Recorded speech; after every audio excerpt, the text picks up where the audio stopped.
Hey everyone, Quiet Engine here. The quality of this one is probably going to be the most guerrilla of my videos. As you can see, I've flipped the engine back over to get a better look at everything. If you have a quick peek over there in cylinders 1 and 2, there's a little bit of surface corrosion, but I'm thinking honing will get rid of that. Given how good the rest of cylinder... where's the one that I removed? There's the one I removed. Given how the inside of number 2 is, I'm betting that number 3 is going to be the same as number 4. Number 4 still has this over here, but there's nothing on the lip. So I'm fairly convinced that one's going to be okay.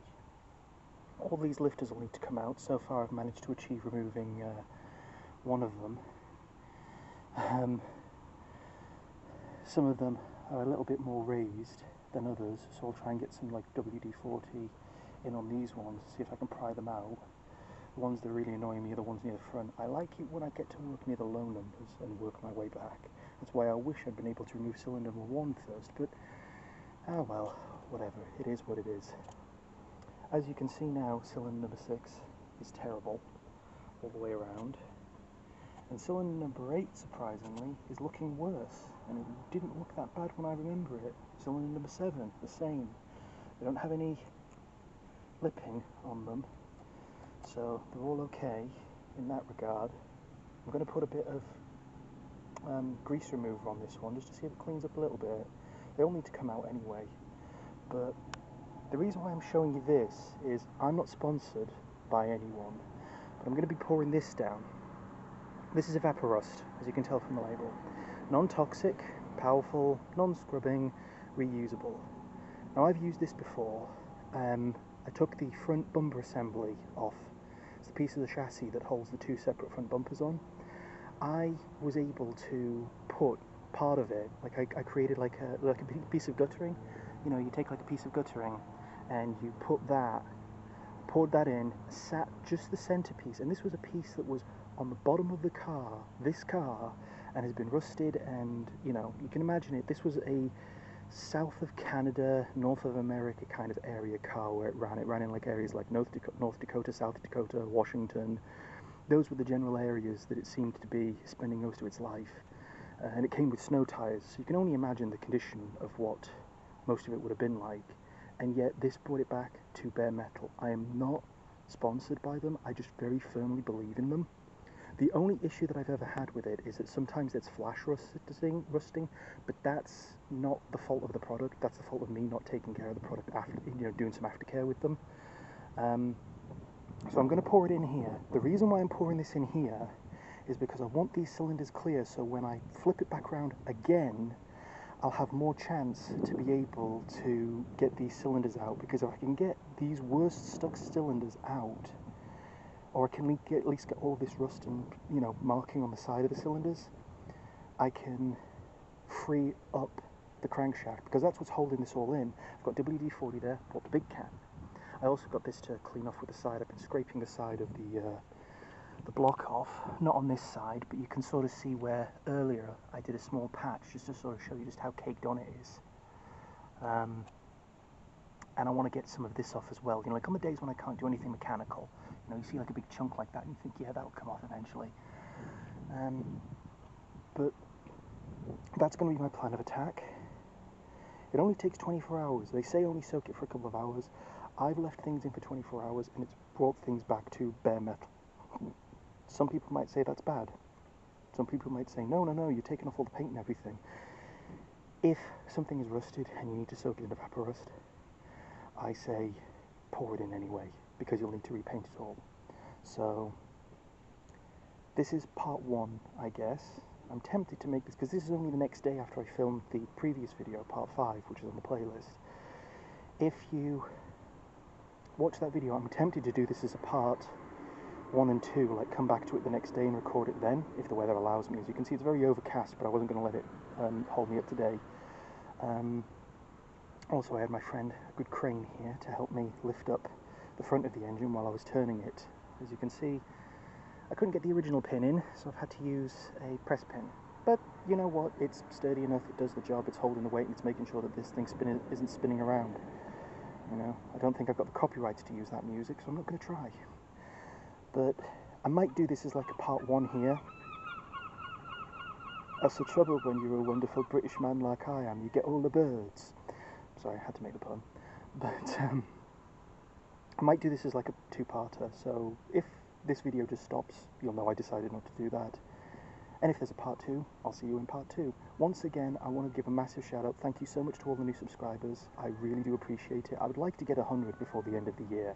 You know, I think that would be really, really nice, just to sort of have that number and know that there's at least 100 people that have been curious to see how my work goes on with this engine, how my work goes on with Evaporust. At this point, I think I'm going to have to buy stocks in Evaporust for how much it works. Hey Evaporust, if you're listening and you ever want to sponsor me, you know, like, just let me know, because believe me, your stuff's working on all of these parts. Like, you know, this is an engine that's over 60 years old, and your stuff's been working on it. In fact, you know what? I'm going to stop here. Again, massive shout out to That's a Ford Edsel Ranger, which is Emily Doll.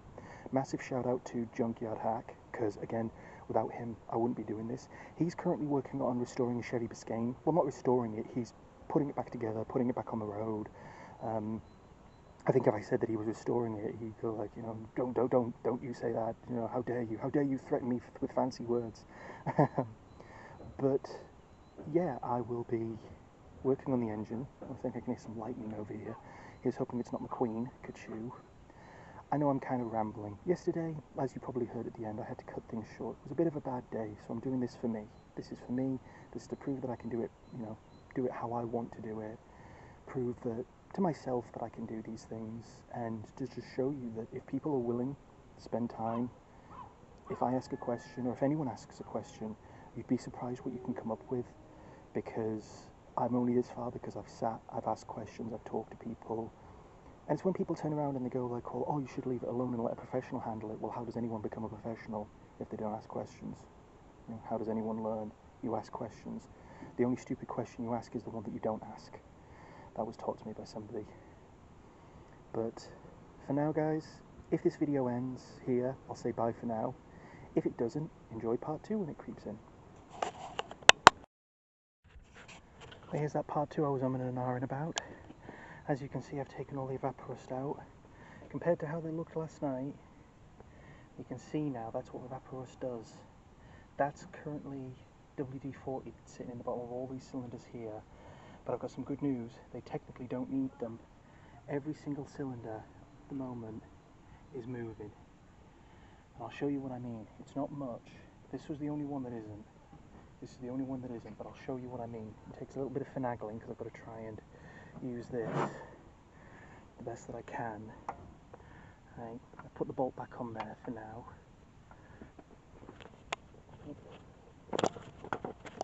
I'll put it back up a bit higher.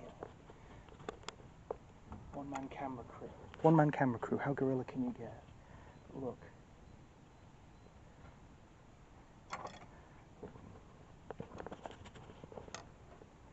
So I'm giving you all motion sickness, but again, the joys of not having a tripod.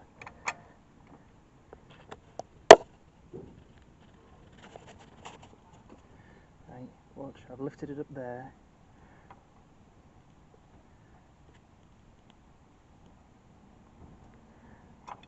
Now, I don't know if you saw that, it was only a tiny little amount, but all cylinders, with the exception of number 6, are moving.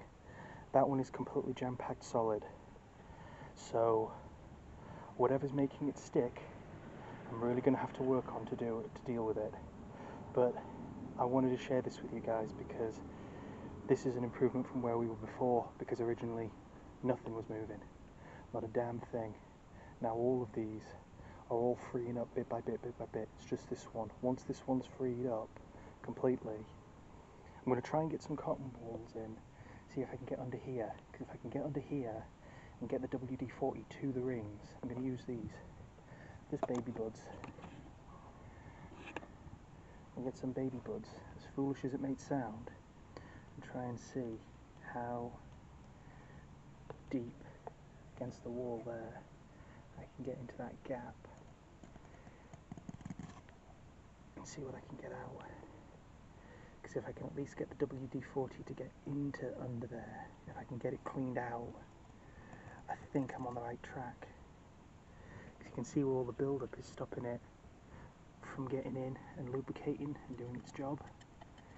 If I can get that done, then the cylinders are freed up, and if the cylinders are freed up, as you can tell from the pitting on this is pretty bad. Honing that, maybe I could do it, maybe not, I don't know, we'll see. I'm definitely going to be able to hone all these other cylinders. I mean, look how clean, technically, apart from that little bit of surface rust, look how clean these ones all are. Even that one there. And that's just with a little bit of evapor rust to get rid of the surface rust. That's what that silver bit is there. So honing it will just make sure that it won't rust back up again. But I had to show you guys, and thank you so much for being with me on this. I'm a bit worried about that there.